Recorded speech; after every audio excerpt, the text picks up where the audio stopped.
This is truly an honor. Thank you, Jill. Thank you, Lon, and all the folks who preceded me up at the podium. It's an amazing moment here, and I'm truly honored to be just a small part of this process. But I want to begin by offering you heartfelt congratulations on my behalf and on behalf of my colleagues in the County Council. I know that we could not be more proud as your elected representatives to see you take that oath today. As your elected representatives, I want to reinforce a message that you've heard. We implore you to exercise that most sacred right, and that is the right to vote. You can and will make a difference in this community and across the country by exercising that right.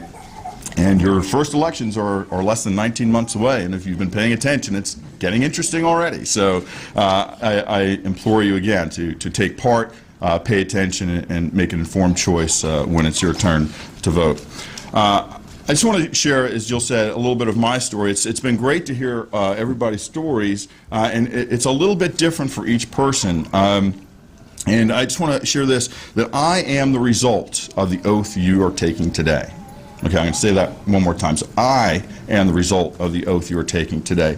I say that because I have with me the certificate that my grandfather signed when he came over 108 years ago. Yeah, my son was reading it, and that he was impressed by that part saying that he was a subject of the Tsar of Russia, and he was denouncing his affiliation with and allegiance to the Tsar. Like many of you, my family escaped oppression. All my grandparents came over. I'm only a second-generation American. My other grandfather, I'll share the story, and you know, I hope this is okay with our friends here from CIS. My grandfather took a different route. He was an illegal immigrant to this country. He came over during a time when the borders to the United States were not widely open. The only way to come across was if you were a direct relative, a son or brother, daughter or sister of somebody who already lived in this country. So he had an aunt and uncle who lived here.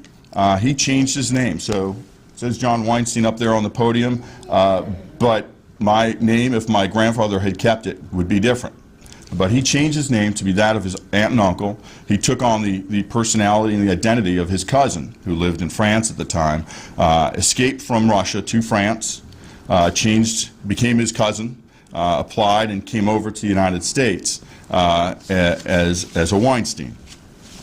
That decision that he made has made all the difference, not only in his life and the life of my aunts and uncles, but also in my life.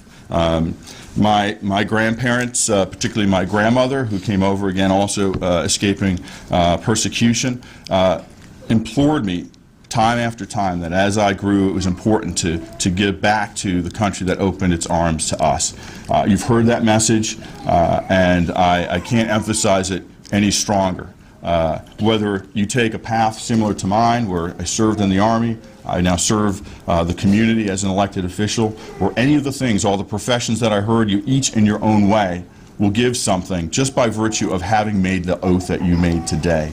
And I ask you to continue to think forward, think about what that means, and think about what you can do to make our great community, our great country even better.